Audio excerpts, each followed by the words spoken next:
Vipassana, ela foi cunhada dentro do budismo, ela foi desenvolvida principalmente porque ela é o esforço principal.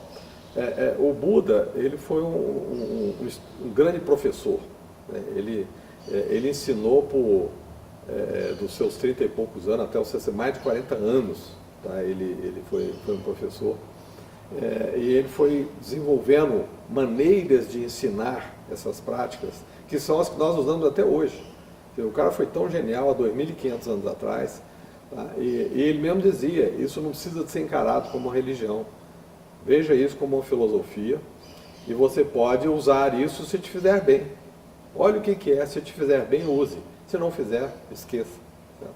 E isso é que deu uma flexibilidade muito grande para o mundo moderno hoje, está usando. A ciência abraçou, né, a prática da Vipassana, trazida pelo budismo, muito por isso, porque ela cabe dentro da visão laica, sem nenhum conflito com ninguém. Tá? Tanto que nós temos visto aqui, ensinado, inclusive, a nossa instituição é absolutamente laica, todo o nosso enfoque é científico, né, e prático e funcional, sem nenhuma conotação religiosa. Porque ele foi estruturado desde a origem num conhecimento do comportamento humano. Tá? O Buda já dizia, você é os seus pensamentos. Tá? A sua realidade, ela é consequência da forma como você pensa. Então você tem que entender como você pensa. Olhe lá como é que você pensa. Use essa sua capacidade de ter consciência de como que você funciona. Tá? E aí você pode redirecionar a sua consciência. Então a Vipassana foi estruturada a partir dessa percepção, tá? Que já existia na época, no próprio hinduísmo, já tinha, né, uma boa estrutura de meditação. Começou lá no Vale do Indo, com os Vedas, o conhecimento Vedanta. 1000 anos antes do Buda já existia isso, né? O Buda só fez dar uma formatação mais organizada. Por isso é que ele se dizia um grande professor, que realmente ele foi. De dar uma forma de você aprender isso passo a passo, de acordo com as suas limitações, de acordo com as suas capacidades, tendo você ir fazendo isso de uma forma muito pragmática e prática. Ele foi, o grande sucesso da prática foi essa aí. E o budismo trouxe isso, né, para o mundo ocidental. Vários ocidentais que vivenciaram, né, o budismo na Ásia, viram que tinha aí um grande potencial e trouxeram isso já com essa conotação mais laica, menos, né, livre dos aspectos religiosos, que facilitou muito a compreensão e a divulgação, certo, desse processo. De 25 anos, quase 30 anos para cá, houve uma tremenda evolução nos estudos da neurociência. Até essa época passada, os cientistas tinham uma dificuldade razoável de entender e pesquisar, né, as funcionalidades do cérebro, porque tinha que ou esperar o sujeito morrer, ou abrir o cérebro em funcionamento em situações de cirurgia, né, ou de doenças, né, algumas doenças mentais não, cerebrais, né, no cérebro. Isso criava uma limitação muito grande. E o próprio raio-x, ele dá uma visão estática e só física do cérebro, ele não mostra o funcionamento do cérebro. Com o desenvolvimento da tecnologia de ressonância magnética, a possibilidade de ver o cérebro funcionando, né, e onde a energia se manifesta no cérebro, abriu um universo de pesquisas aí no campo da neurociência. E incentivou, obviamente, uma progressão fantástica de pesquisa nessa área. E uma das coisas primeiras que os cientistas perceberam e vieram a descobrir é que o cérebro humano é extremamente plástico, coisa que era um tabu anterior, antes dessa condição, de que o cérebro humano era uma coisa rígida depois de ser alcançada a idade adulta. Tinha um crescimento na fase infantil, depois na fase da adolescência as conexões neuronais se davam, e quando a pessoa atingia aí seus 20 anos, 20 e poucos anos, o cérebro estava aí consolidado e daí para frente não acontecia mais nada. O cérebro virava um troço rígido, e era isso que existia como quase um dogma, né, entre os neurocientistas, de forma até unânime, esse processo. Com essas possibilidades tecnológicas, eles foram vendo que não é bem isso não, que o cérebro pode ser alterado. Tá? E ele pode ser alterado por esforço da própria mente. E aí começou-se a desenvolver toda uma linha de pesquisa, de compreensão, inclusive, de como que os nossos processos mentais podem alterar, né, criar essa condição de plasticidade do cérebro. Como é que você formata o teu cérebro? E aí foi se fortalecendo a convicção de que a mente, ela redireciona os lados do cérebro que podem ser mais desenvolvidos ou menos desenvolvidos. Ou seja, o uso que você dá ao seu cérebro formata o teu cérebro. E a experiência é que formata o nosso cérebro. Então, e mais do que formata, ele altera. Se você tem uma experiência que você só desenvolve na idade adulta, vamos dizer que você resolva estudar violino, certo? Que exige muita movimentação dos dedos e das mãos, tem uma área do cérebro dedicada, né, a administrar nossas capacidades de movimentar, e essa região do cérebro vai ser desenvolvida por conta do seu treinamento no violino. A mesma coisa as capacidades mentais. Quem estuda línguas, tá, vai desenvolver determinadas áreas do cérebro. Quem estuda música em geral vai desenvolver mais audição. Tem uma área do cérebro já bem conhecida que vai ser mais desenvolvida. E mais do que isso, a ciência foi demonstrando quais as funcionalidades mais importantes, como é que nossos processos emocionais ocorrem dentro do nosso cérebro. Eu acho que isso foi uma descoberta muito importante para fundamentar a psicologia, a psiquiatria e todos esses transtornos mentais que hoje são tão presentes na sociedade moderna, como eu comentei, principalmente ansiedade, depressão e seus desdobramentos, né, que ocorrem no mundo moderno. Então, a saber como essas áreas do cérebro funcionam e, principalmente, ter a convicção de que nós podemos redirecionar a nossa atenção de tal forma a corrigir essas distorções no nosso cérebro, fez com que a prática meditativa passasse também a ser um objeto de pesquisa por conta dos pesquisadores, porque eles queriam ver quais são as maneiras, as ferramentas que nós podemos usar para poder fazer esse direcionamento da mente que provoca alteração no cérebro. Então, a expectativa dos cientistas é que como que eu peço a uma pessoa para atuar mentalmente de tal forma e simultaneamente eu consigo estar examinando o cérebro dessa pessoa para ver a relação causa e efeito. Então eu direciono a minha atenção para um determinado comportamento, esse fato de eu saber que eu estou dirigindo, eu praticar a minha intencionalidade de dirigir a minha atenção, qual é a área do cérebro que pode ser afetada e como pode ser afetada. Isso foi sendo amadurecido, a prática meditativa foi sendo cada vez mais reconhecida como um grande instrumento desse tipo de prática e fez com que mais e mais cientistas comprovassem a utilidade e os benefícios causados pela prática meditativa. E a Vipassana, em particular, tem sido um objeto muito interessante para os pesquisadores, porque como a base da meditação Vipassana, que nós chamamos em português de plena atenção, né, é o fenômeno que mais pode gerar essas alterações nos nossos estados emocionais. Então, ao praticarmos essa meditação, nós vamos aprendendo cada vez mais a observar o nosso processo reativo e reconhecendo esse processo emotivo que se desdobra a partir disso, nós podemos direcionar, tá, a formatação do nosso cérebro, a reformatação do nosso cérebro. Então, nós estamos desenvolvendo uma ferramenta que é natural em nós estamos recuperando, que isso é um conhecimento milenar, né? Tem 4.000 anos de história, né, quando começaram as práticas meditativas, e esse reconhecimento por parte da ciência de usar essa ferramenta, essa capacidade inata do ser humano de nós nos reprogramarmos, olha a beleza disso, né? Nós sermos capazes de nos reprogramar.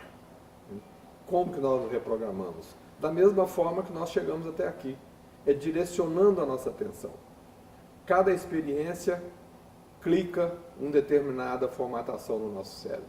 Então, se eu tenho experiências positivas, eu formato no meu cérebro conexões que vão me dar mais estabilidade positiva. Se eu tenho excesso de experiências negativas, eu formato no meu cérebro marcações negativas no meu cérebro, cada vez eu vou ser mais negativo.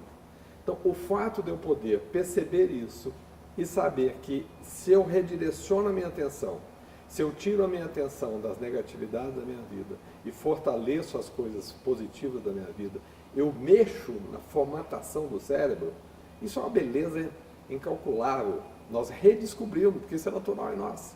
Então, o impacto disso gera uma perspectiva de estudos na área da neurociência, da psicologia, das ciências contemplativas, como nós chamamos hoje a prática meditativa. Então, isso dá uma dimensão de potencialização do ser humano na sua qualidade de vida. Eu posso ser dono da minha qualidade de vida, porque eu posso reformatar o meu cérebro, retirar do meu cérebro as marcações negativas que eu, por história de vida, fui criando ao longo do tempo. As más referências que eu tive, os traumas que eu tive na minha vida, os valores que eu fui estabelecendo como padrões de comportamento. Eu posso mudar isso. Aqueles condicionamentos negativos que eu recebi da minha infância, da minha família, do processo educativo que eu sofri, das experiências que ocorreram na minha vida, por doenças, por perdas, por conquistas, os lados positivos das coisas boas que eu fiz, eu posso redirecionar a minha mente de tal forma que eu trabalho o meu cérebro para valorizar mais essas conquistas, as coisas boas que eu fiz e abandonar e até ignorar e apagar das minhas estruturas mentais esses registros, essas marcações negativas. Então a Vipassana, ela é totalmente voltada, aí por que nós chamamos de Vipassana? Lá trazendo uma palavra que vem da história da meditação, vem lá da língua do Pali, que era a língua que se falava na Índia antiga, quando se começou essa prática meditativa, o sânscrito também. E Vipassana vem daí, significa ver as coisas em profundidade.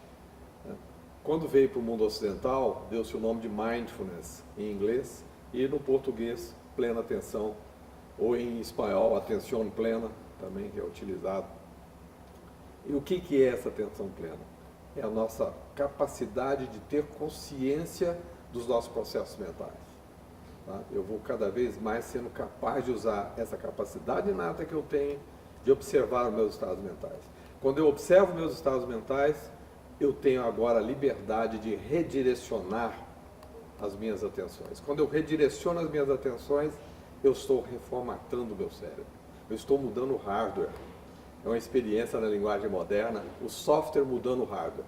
É como se a gente tivesse um computador que se autoprogramasse para se regenerar, inclusive aumentar a capacidade. Você imagina um computador que ele mesmo aumentaria a sua agilidade, a sua capacidade de processar, apagaria, né, os bugs que entram, entendeu? As deformações de programação que possam existir, e ele mesmo corrigisse automaticamente esse processo, aumentando a memória, né, eliminando os perigos que tem na sua rede, do que entrou, dos softwares equivocados que entram, quer dizer, ele automaticamente fizesse isso. Nosso cérebro faz isso. Tá? Ele pode ter a capacidade de se reprogramar, fisicamente se muda o cérebro através do esforço da mente. Para isso eu tenho que treinar como que eu aprendo ou reaprendo, que isso é natural em nós, e fortaleço essa minha capacidade de ser um bom observador das minhas experiências. E saber fortalecer as experiências positivas e abandonar e ignorar as experiências negativas. Isso é tudo que o ser humano precisa para ser feliz, que no fundo é tudo que nós queremos. Então, meio assim, de uma forma simplificadora, meditar é uma forma de nos permitir sermos mais felizes. Os estados emocionais mais intensos, que normalmente a gente representa pela raiva, que é um dos mais um dos geradores de sofrimento, né, e muito firme em cima de nós, é muito marcante o processo de raiva. Todos os estados emocionais, inclusive a raiva, principalmente a raiva, significa um registro mental intenso que você tem nas causas que geram esse processo de raiva. Então, a nossa sensibilidade, ela é conduzida principalmente por uma glândulazinha que nós temos lá bem no centro do nosso cérebro, aliás, são duas, essas glândulas internas do límbico, que é a área interna que cuida do nosso emocional, geralmente são duplas, tá? São pares, né? E tem um par muito importante que chama-se amígdala, tá? Não confundir com a amígdala da garganta, que também é um par, né? Coincidências são duas, não tem nada a ver, tá? Só o nome é que é igual. Essas duas glândulazinhas, elas determinam todo o nosso processo reativo. E elas são extremamente importantes e foram, na nossa história de vida, como o elemento que mais nos prepara para reagir às ameaças.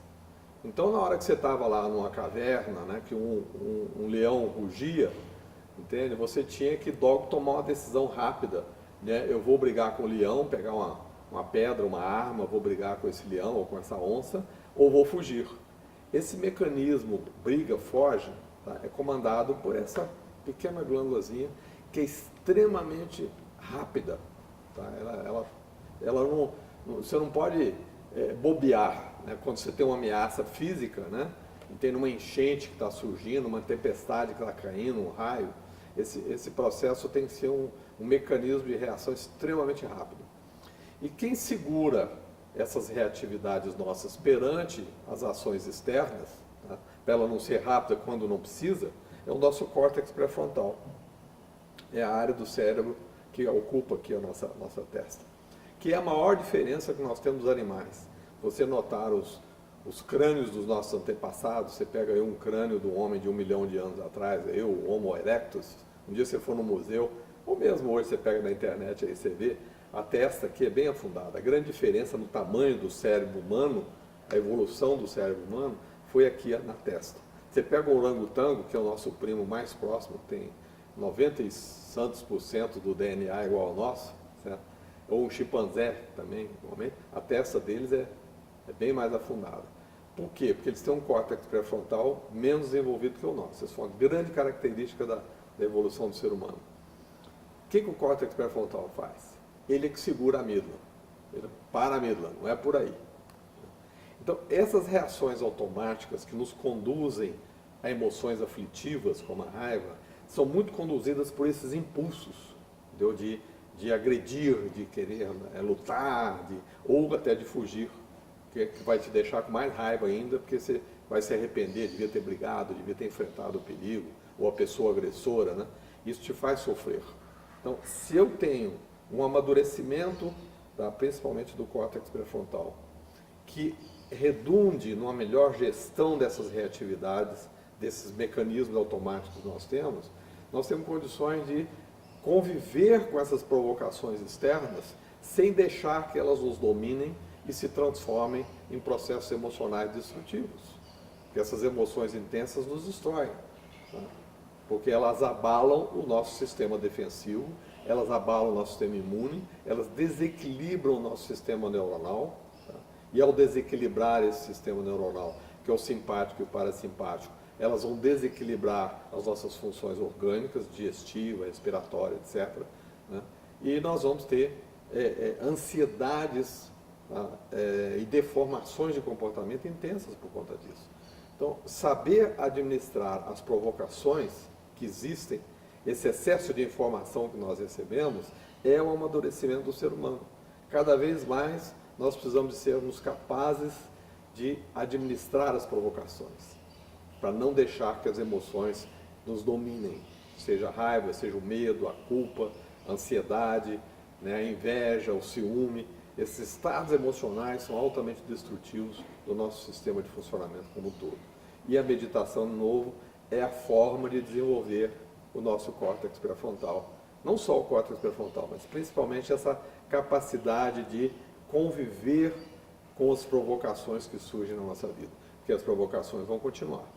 Então você tem as duas possibilidades na vida. Ou você aprende a administrar as confrontações, ou você vai tomar remédio para cuidar da vitimização que você vai se transformar ou vai receber por conta das provocações. Você tem duas alternativas. Ou você aprende a administrar as provocações, ou você vai sofrer as consequências delas. É mais fácil aprender a cuidar das provocações.